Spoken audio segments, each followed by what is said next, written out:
বিনিয়োগকারীরা এখনো পর্যন্ত আস্থা পান নাই। ক্রেডিট আপটেকের 5% গ্রোথের থেকেও বোঝা যায়, ক্যাপিটাল মেশিনারিজের যে আমদানি বা ইন্টারমিডিয়েট যেসব ইনপুটস আছে সেগুলোর যে আমদানি, সেটা থেকেও কিন্তু বোঝা যাচ্ছে যে বিনিয়োগকারীরা এখনো পর্যন্ত আস্থা পান নাই।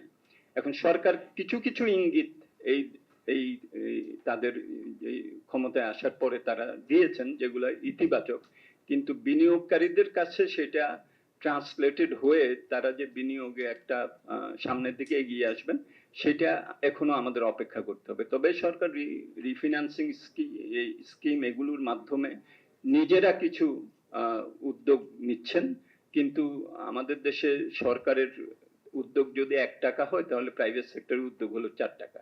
সুতরাং সেখানে প্রাইভেট সেক্টরকেই আমাদের আসতে হবে সামনের দিকে। এবং এটার সাথে তো কর্মসংস্থানের ব্যাপার আছে, এটার সাথে অন্যান্য অনেক কিছুর ব্যাপার আছে। এবং মূল্যস্ফীতিও কমাতে যদি হয়, তাহলে সরবরাহ রেসপন্স যদি আনতে হয়, তাহলে প্রাইভেট সেক্টরের এই উদ্যোগ উদ্যম ছাড়া এটা হবে না।